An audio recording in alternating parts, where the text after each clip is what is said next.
যে সম্মানিত ব্যক্তি, কৃষক, ব্যবসায়ী এবং বিভিন্ন পর্যায়ের দায়িত্বশীল বৃন্দ, আসসালামু আলাইকুম। অন্ধকার নয়, আলোতে থাকতে চাই।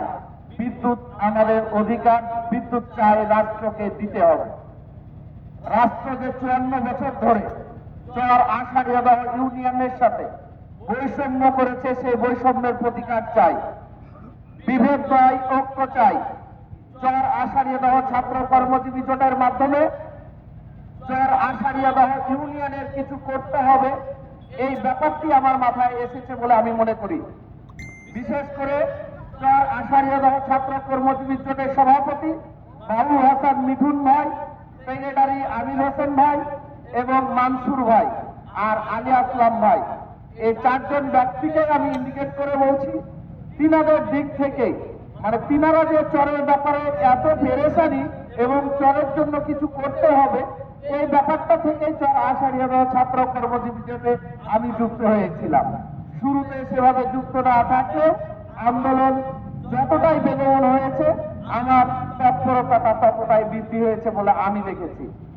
প্রিয় উপস্থিতি, আজকেও কেন আমাদেরকে জেনারেটরের মেশিন স্টার্ট দিয়ে কথা বলতে হবে? বাংলাদেশের যেখানে প্রত্যেকটা জায়গাতে বিদ্যুৎ আছে, আমাদের এখানে কেন এখনো বিদ্যুৎ থাকবে না? চর আষাঢ়িয়াদহ ইউনিয়নের জনগণ 54 বছর ধরে কেন ঘাট নামক চাঁদাবাজের দ্বারা চাঁদাবাজি হতেই থাকবে? কেন চর আষাঢ়িয়াদহ ইউনিয়নের জনগণকে ঘাইটাল দ্বারা প্রতিনিয়ত হুমকির সম্মুখীন হতে হবে? কেন আমাদেরকে রাজশাহীর ভয় দেখানো হবে? আমরা চরের মানুষ কি মানুষ না?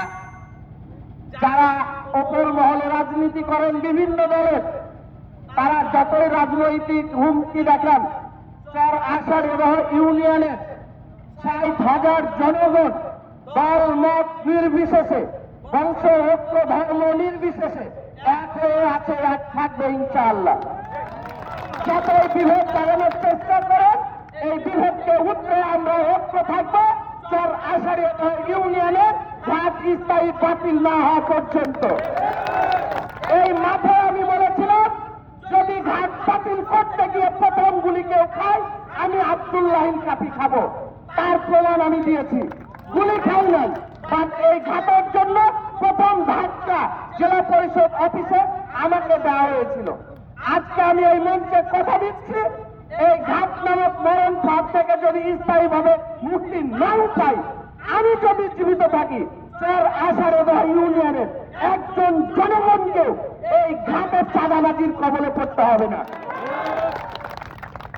1985 সালের আইন অনুযায়ী এক জায়গায় টাকা আদায় করতে হবে ঘাটে, তাতে কার নৌকা হবে, কার ঘাট হবে, এইটা আমাদের দেখার বিষয় নয়।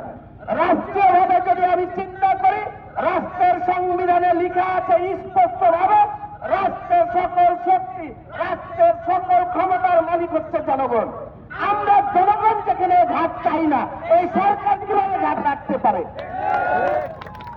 যদি ঘাট রাখবেন তাহলে নিয়ম কেন পালন করাইতে পারেন না? বিগত সময়ে বিভিন্ন রাজনৈতিক দলের ছত্রছায়ায় গুন্ডামি মাস্তানি করে এই চর আষাঢ়িয়াদহ ইউনিয়নের জনগণের ওপর যে জুলুম করেছেন, সেই জুলুম আর হতে দিব না ইনশাআল্লাহ। ঘাটের বর্তমান পরিস্থিতি কেমন? এই টাকা দিয়ে যাও, টাকা দিয়ে যাও, এরকম হয় নাকি? নৌকায় টাকা দেয় না, পার হন না, এটা মজা লাগে না খারাপ লাগে? ব্যবসায়ীরা কি আগের চাইতে মালামালের দাম কিছুটা কমাইছে না? ভুট্টার দাম বাড়াইছে না? ধানের দাম বাড়াইছে না? যদি ঘাট না থাকে, প্রত্যেকটা আইটেমেই তো আমরা কি পাবো? সুযোগ সুবিধা পাবো। কৃষকরা মুক্তি পাবে, মানে জিনিসপত্রের দাম কি পাবে? বেশি পাবে। আমরা যদি আবারও ডাক দিই কোনো কারণে, ঘাটের কারণে, বিদ্যুতের কারণে, বাদের কারণে জনগণ গতদিন যা গেছিল তার চাইতে বেশি যাবো না কম যাবো? বেশি যাবো ইনশাআল্লাহ। বিভেদ আবারও বলছি, এই জায়গায় কোনো বিভেদ থাকবে না।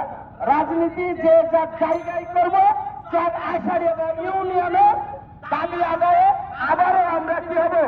ঐক্য গঠন করে এক হবো।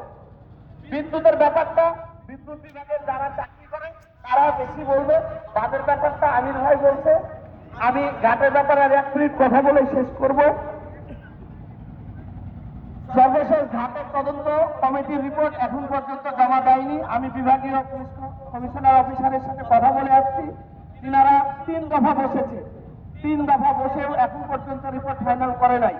আমি অনুরোধ জানিয়েছি, ডিসি মহোদয়ের সাথে দেখা করেছি, মহিলা তিনি যে ডিসি সহ যিনি বর্তমান তদন্ত কমিটির প্রধান আছে জাকিউল ইসলাম সাহেব, স্থানীয় প্রশাসনের উপসচিব এবং বিভাগীয় পুলিশ কমিশনার সাহেব, 3 জনকে আমি রিকোয়েস্ট করেছি যে আপনারা ঈদের পরে যে কোনো একদিন চরে সফর করবেন, চরের প্রকৃত তথ্য জানার পরেই তদন্ত কমিটির রিপোর্ট ফাইনাল করবে, তারপর মন্ত্রণালয়ে পাঠাবেন। ওনাদের বারবার একটাই কথা ছিল, যদি ঘাট উঠে যায় বিশৃঙ্খলা হবে। ঘাটটা উঠা প্রায় 1 মাস হয়ে গেল, ঘাটে কোনো বিশৃঙ্খলা আছে না। আমরা চরের জনগণ দেখিয়ে দিব, ঘাট যদি না থাকে কোনোদিনই বিশৃঙ্খলা হবে না। আমরা চরের জনগণ মুক্তি পাবো ইনশাআল্লাহ। আমরা এই ঘাটের তদন্ত কমিটির রিপোর্ট জমা দেওয়ার পর যখন তিনারা দিবে আমরা মন্ত্রণালয়ে যোগাযোগ করব। আশা করি সচিব সাহেবকে আমরা বোঝাতে পারবো এবং ঘাটের ব্যাপারে একটা নিশ্চিত ভালো রেজাল্ট আসবে। সর্বোপরি আমরা ঘাটের ব্যাপারে একটা হাইকোর্টে রিট করতে চাই, যদি এই জোট সমর্থন করে, এই অঞ্চলের বিভিন্ন রাজনৈতিক ব্যক্তিবৃন্দরা সমর্থন জানায়। কি রিট করব? এই যে 85 সালের আইনে ঘাট যান নৌকা তার অথবা এক জায়গায় টাকা আদায় হবে, আমাদের এই ঘাটে হয়েছে নাকি? তাহলে 54 বছর ধরে যে অনিয়ম করা হয়েছে, চর অঞ্চল থেকে যে জোর করে টাকা আদায় করা হয়েছে, এই টাকা সরকারের কাছে আমরা ফেরত চাই। আমাদের অঞ্চলের বিভিন্ন রাস্তা কাঁচা, হুনমন্তনগর স্কুল থেকে 9 নম্বর রোডে যাবো, মোটরসাইকেল নিয়ে যাওয়ার উপায় ছিল না। ভবনপাড়া অর্থাৎ যেটা আমতলার রাস্তা এখনো কাঁচা। মানিকচক হাই স্কুল থেকে মাঠপাড়া দিয়ে যেটা ট্যাকপাড়া আসার রাস্তা কাঁচা। এরকম যদি বলতে থাকি বিভিন্ন রাস্তায় কাঁচা আছে। এই ঘাট থেকে যে চাঁদাবাজি করা হয়েছে, এই টাকা দিয়ে ইউনিয়নের প্রত্যেকটা রাস্তা করা সম্ভব। আমরা এটা যদি চাই লাভ করি, তাহলে এই টাকা দিয়ে আমাদের ইউনিয়নের প্রত্যেকটা রাস্তা হয়ে যাবে ইনশাআল্লাহ।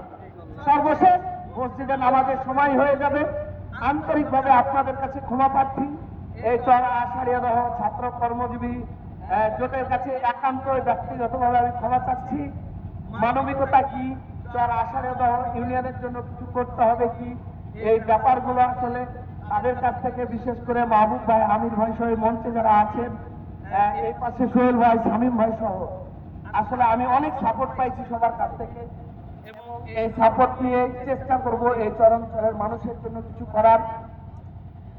যেহেতু চর আষাঢ়িয়া দহ ছাত্র কর্মজীবী জোট হচ্ছে অরাজনৈতিক অলাভজনক একটি প্রতিষ্ঠান, এই প্রতিষ্ঠানে যারা থাকতে চায় তারাকে অবশ্যই অরাজনৈতিক ব্যক্তি হতে হবে। শুরুতে যদিও আমি রাজনৈতিক ব্যক্তি হলেও শহরে রাজনীতি করতাম, চর আষাঢ়িয়া দহ ইউনিয়নে রাজনীতি করি নাই।